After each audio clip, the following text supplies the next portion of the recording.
পিছনের সিটে আফরিনের মাথাটা আমার হাঁটুর উপরে রাখা, আর একটা হাত দিয়ে আফরিনের আমি কবজিটা চেপে ধরেছি। আফরিনের শরীরে রক্ত দিয়ে আমার হাত আর আমার এফরন ভিজে লাল টকটকা হয়েছে। শায়ন পাগলের মতো গাড়ি চালাচ্ছিল, কান্না করে দিয়ে বলতেছিল বারবার লুকিং গ্লাসের দিকে তাকিয়ে, আফরা আমার সন্তান বাঁচবে তো, ওদের কিছু হবে না তো। শায়নের চোখের পানি আর শায়নের এত কৌতূহল দেখে আমার মনে হচ্ছিল আমার বুকের ভিতরে কে জানে আস্তে আস্তে ছুরি দিয়ে ঘোরাচ্ছে। যেই মানুষটাকে আমি সবচাইতে বেশি ভালোবাসতাম, যেই মানুষটা আমার সন্তানের বাবা, সে নাকি আর একটা নারীর জন্য কান্না করতেছে। আমি কিছুক্ষণের জন্য ভুলে গিয়েছিলাম যে আমি একজন ডক্টর।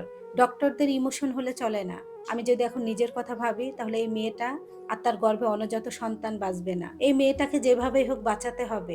শায়নের চোখের পানি দেখে আমার এক ফোঁটাও মায়া লাগলো না। সে যদি সত্যি ভালোবাসতো, তাহলে এই নোংরা খেলায় কখনোই মেতে উঠতে পারতো না। হসপিটালের গেটে পৌঁছানোর সাথে সাথে জরুরি ভিত্তিতে নার্স আর ডক্টর বেরিয়ে আসলো।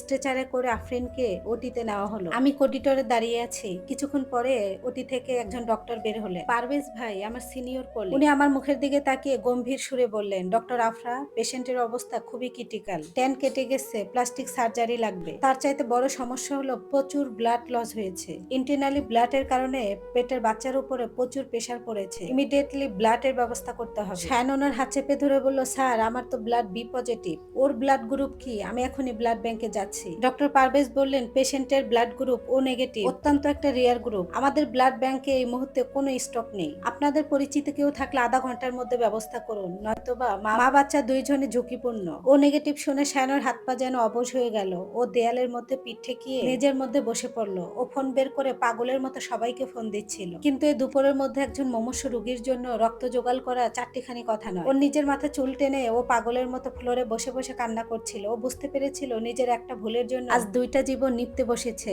একজন ওকে পাগলের মতো ভালোবেসেছিল সবকিছু না জেনে, আর একজন পৃথিবীতে এখনো আসেনি। আমি শায়নের এই অসহায় অবস্থার দিকে কিছুক্ষণ তাকিয়ে রইলাম, তারপর ও সামনে গিয়ে দাঁড়ালাম। অত্যন্ত ঠান্ডা শান্ত গলায় বললাম, রক্তের জন্য আর তোমাকে ছোটাছুটি করতে হবে না শায়ন। আফরিনের রক্তের গ্রুপ ও নেগেটিভ, আর আমারও রক্তের গ্রুপ ও নেগেটিভ। আমার কথা শুনে চট করে শায়ন মাথা তুলে তাকালো। ওর চোখ দুটো অপরাধ আর বিস্ময়ে বড় হয়ে গেল। যে স্ত্রীকে গত 1 বছর ধরে ও বিশ্বাস ভঙ্গ করেছে, তিলে তিলে ঠকাচ্ছে, সেই স্ত্রী তার দ্বিতীয় পক্ষের স্ত্রী আর তার নিজের সন্তানকে রক্ত দেওয়ার জন্য প্রস্তুত। ও কাঁপতে কাঁপতে বলল, আফরা তুমি? ওর দিকে তাকিয়ে আমি এক টুকরো শীতল হাসি হাসলাম। শায়ন, আমি এই রক্ত শায়নের দ্বিতীয় বউকে বাঁচানোর জন্য দিচ্ছি না। আমি রক্ত দিচ্ছি একজন ডক্টর হিসাবে আমার পেশেন্টকে বাঁচাতে, আর একজন মা হিসাবে অন্য আর একজন মায়ের ভেতরে সন্তানটাকে বাঁচাতে। তোমার পাপের ভাগিদার ওই নিষ্পাপ মেয়েটার তার বাচ্চা হতে পারে না। আমি 1 মিনিটও নষ্ট না করে ডক্টর পারভেজের দিকে তাকিয়ে বললাম, ভাইয়া প্রসিডিউর রেডি করুন, আমি ডোনার। ওটির পাশের বেডে আমাকে শোয়ানো হলো। আমার ডান হাতে যখন নিডেল ফুটিয়ে আমার রক্ত নেওয়া হলো, আমি পাইপের ভিতরে বয়ে যাওয়া লাল রক্তটার দিকে তাকিয়ে রইলাম। বিধাতার কি অদ্ভুত নিয়ম, যে সময় আমাদের দুইজনকে ঠকিয়ে নতুন করে আরেকটা পৃথিবী বানিয়েছে। এক পৃথিবীকে টিকিয়ে রাখার জন্য আরেক পৃথিবীর রক্ত সেখানে যে মিশছে। রক্ত শেষ হওয়ার পর আমি যখন করিডোরে এলাম, দেখলাম শায়ন করিডোর এক সাইডে অপরাধীর মতো গুটিসুটি হয়ে বসেছিল। আমাকে বের হওয়া দেখে ও ছুটে এসে আমার পায়ের কাছে বসতে চাইলো। আফরা, আমাকে মাফ করে দাও, আমি একটা জানোয়ার। আমি তোমাদের দুইজনকে। আমি এক পা পিছিয়ে গেলাম। ওর ছোঁয়াটুকু নিতেও আমার শরীরে ঘৃণা করছিল। আমি ব্যাগটা কাঁধে নিয়ে দীর্ঘ গলায় বললাম, শায়ন, আমার রক্ত এখন আফরিনের শরীরে বইছে। এই রক্ত দেওয়ার মাধ্যমে আফরিন আর আফরিনের বাচ্চার জীবনটা আজীবনের জন্য আমি তোমার কাছ থেকে কিনে নিলাম। তুমি এই পাপের ঋণ কোনোদিনও শোধ করতে পারবা না। আফরিন সুস্থ হওয়া মাত্রই আমার লয়ার নাহিদ ভাই তোমার কাছে ডিভোর্স পেপার পাঠাবে। আদিবের কাস্টডি আর এই হাসপাতালের সমস্ত বিল তোমাকে আইনিভাবে বুঝে দিয়ে আফরিনকে তোমার কাছ থেকে আলাদা করে নিব। শায়ন আমার কথা শুনে পাথরের মতো দাঁড়িয়ে রইল। ওর মুখ দিয়ে কোনো শব্দ বের হলো না। ও বুঝতে পেরেছে ও দুটো নৌকো তো বাঁচাতে পারলোই না, বরং মাঝ নদীতে সে এখন একা। রক্ত দেওয়ার পর শরীরটা বেশ দুর্বল লাগছিল, কিন্তু মনের ভিতরে যে জোর কাজ করছিল, তার কাছে এই দুর্বলতা কিছুই না। ওটি থেকে আফরিনকে যখন ভিআইপি কেবিনে শিফট করা হলো, তখন ডক্টর পারভেজ পিঠ চাপটিয়ে বললেন, টাইমলি ব্লাডটা পাওয়ায় মা আর বাচ্চা দুইজন out of danger. Afra, great job. আমি একটা স্বস্তির নিঃশ্বাস ছাড়লাম। কেবিনের দরজাটা খুলে তাকালাম। আফরিন তখন আচ্ছন্ন হয়ে শুয়ে আছে। ওর চোখে মুখে তখন এক পৃথিবী ক্লান্তি, আর শায়ন তখন অপরাধীর মতো করিডোরের সামনে দাঁড়িয়ে আছে। ও আমার কাছে আসার সাহস পাচ্ছিল না, শুধু দূর থেকে হাত জোর করে কৃতজ্ঞ জানাচ্ছিল। ওর এই চোরের মতো চাহনি দেখে আমার শুধু করুণাই হলো। পরের দিন আফরিনের জ্ঞান পুরোপুরি ফিরল। আমি রাউন্ডে যাওয়ার বাহানায় ওর ক্যাবিনে ঢুকলাম। শায়ান ক্যাবিনের বাহিরে দাঁড়িয়ে ছিল, ওকে আমি ভিতরে ঢোকার অনুমতি দেইনি। আমাকে কেবিনে ঢুকতে দেখে আফরিনের চোখের ফ্যাকাশে কোণে চোখের জল গড়িয়ে পড়লো। ওর নিজের ব্যান্ডেজ করা হাতটা নিজের পাশে উঠাতেই আমি ওর পাশে গিয়ে বসলাম। ও আমাকে শক্ত করে চেপে ধরে হু হু করে কেঁদে উঠল। ম্যাম, আপনি আমাকে মাফ করে দিন, আমি জানতাম না শায়ান বিবাহিত। আমি যদি জানতাম ওনার সুন্দর একটা সংসার আর একটা বাচ্চা আছে, কখনো আমি ওর জীবনে আসতাম না। আপনার কাছে আমি অপরাধী ম্যাম, আপনার আমি সাজানো সংসারটা বলে আফরিন কান্নায় ভেঙে পড়ে। ওর পুরো শরীরটা কাঁপছিল। আমি ওর মাথায় হাত বুলিয়ে দিলাম। ওর চোখের জলটা মুছে দিয়ে অত্যন্ত মায়াবী গলায় বললাম, কেঁদো না আফরিন, শান্ত হও, তোমার পেটের বাচ্চার উপরে প্রেসার পড়বে। আর তুমি একটা কথা সব সময় মনে রেখো, তুমি আমার কাছে কোনো অপরাধ করনি, তুমি পরিস্থিতি শিকার। এখানে সব দোষ শায়ানের। ও নিজের লোভ আর চতুরতা দিয়ে আমাদের দুইজনকেই অন্ধকারে রেখেছে। তুমি তো সরল বিশ্বাসে ওকে ভালোবেসেছো, নিজেকে আর অপরাধী ভেবো না। আমার কথাগুলো শুনে আফরিন নিজেকে আরো অপরাধী ভাবতে লাগলো। ম্যাম, শায়ানের দেওয়া ধানমন্ডির ওই ফ্ল্যাট, টাকা পয়সা, বিলাসিতা কিছুই আমি চাই না। আমি সুস্থ হয়ে টাঙ্গাইল আমার মা বাবার কাছে ফিরে যাব। শায়ানের পাপের ছায়া আমি আমার সন্তানের উপরে পড়তে দিব না। আমি আফরিনের হাত দুটো আমার নিজের হাতের মুঠোতে নিলাম। আমি ওর চোখের দিকে তাকিয়ে দৃঢ় মায়াবী গলায় বললাম, না আফরিন, তুমি কোথাও যাবে না। আমি চাই তুমি শায়ানের কাছেই থাকো, তোমার সন্তানের জন্য। শায়ানের প্রতি আমার ভালোবাসা, শ্রদ্ধা, অধিকার কাল রাত্রে আমার সব শেষ হয়ে গেছে। আমি শায়ানকে খুব তাড়াতাড়ি ডিভোর্স দেওয়ার ব্যবস্থা করব। নাহিদ ভাই পেপার অলরেডি রেডি করে ফেলেছে, কিন্তু আমি কখনোই চাই না তোমার নিষ্পাপ বাচ্চা পৃথিবীতে আসার আগে তার বাবাকে হারাক। ও কেন ওর বাবার ভালোবাসা থেকে বঞ্চিত হবে? আফরিন আমার দিকে নিস্তব্ধ হয়ে তাকিয়ে রইল। ও যেন বিশ্বাসই করতে পারছে না যে একজন প্রথম স্ত্রী এতটা উদার হতে পারে। আমি ওর ব্যান্ডেজ করে হাতে আলতো করে চাপ দিয়ে বললাম, শায়ানের উপরে আমার কোনো দাবি নেই। আদিবের কাস্টেডি আর শায়ানের সম্পত্তির একটা অংশ আমাদের আদিবের নামে লিখে নিয়ে শায়ানকে আমি সারা জীবনের জন্য মুক্ত করে দিব। শায়ান শুধু এখন থেকে তোমার আর তোমার বাচ্চা। তবে আফরিন, এই ভুল আর দ্বিতীয়বার কখনো করবে না।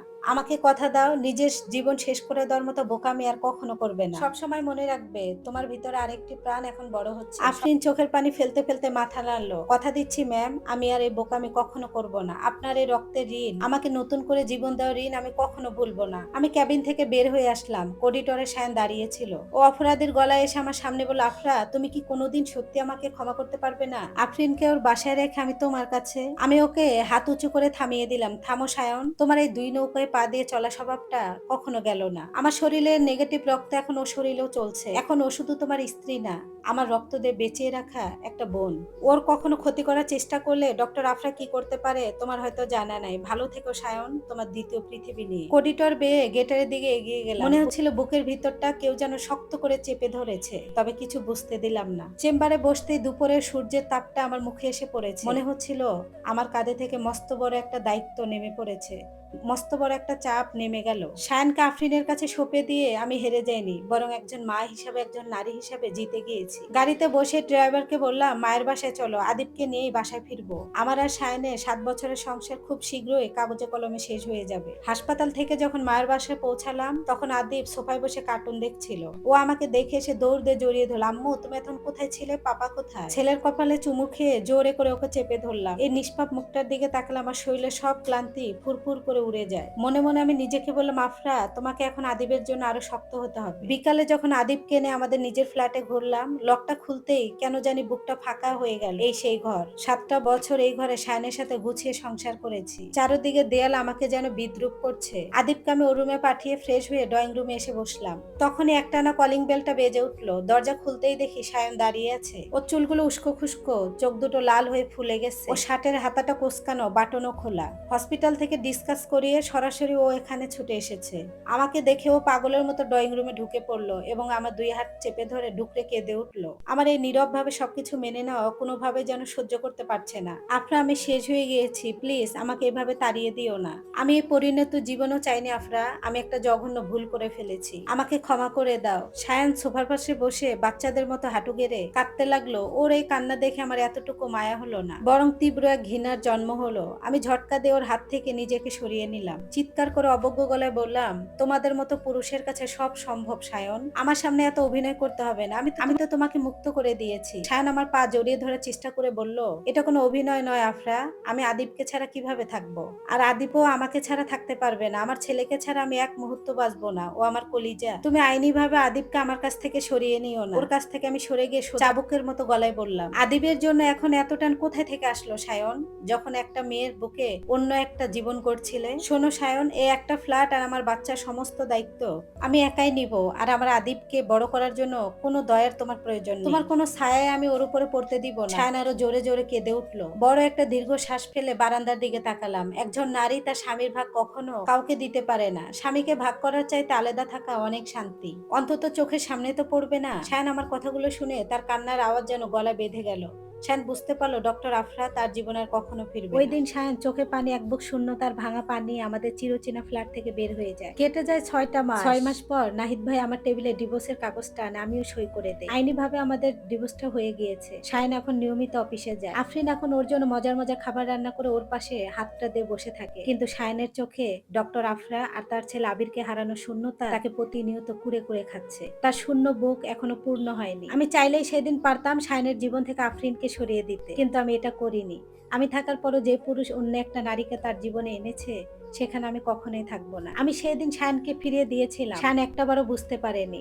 ডক্টর তো খুব নিখুঁত ভাবে অভিনয়টা করেছিলাম, কিন্তু আমার চোখের কিনারে পানি কেউ দেখেনি আমার সৃষ্টিকর্তা আর আমি ছাড়া। কেটে গেল 6টা মাস। 6 মাসে নিজেকে অনেকটা ম্যানেজ করে নিয়েছি। শায়ানকে আমি মুক্ত করে দিয়েছি। এটা আমার হার নয়, বরং এটা সবচাইতে আমার জিত। শায়ান ডক্টর আফরা তার ছেলে আবিরকে হারানোর যে যন্ত্রণা, কষ্ট মৃত্যুর আগ দিন পর্যন্ত ভুলতে পারবে না। তার কষ্ট আর এটাই আমার জয়। আমি এখনো আমার চেম্বারে বসে আছি। ছেলেকে আনতে যাবো একটু পরে। আমার পৃথিবী জুড়ে শুধু এখন আমার ছেলে, আর আমি কাউকে চাই না। নতুন একটা ভোরের সন্ধানের জন্য অপেক্ষা করছি। দোয়া করবেন আমাদের জন্য। লাইভ স্টেটে শোনার জন্য ধন্যবাদ সবাইকে।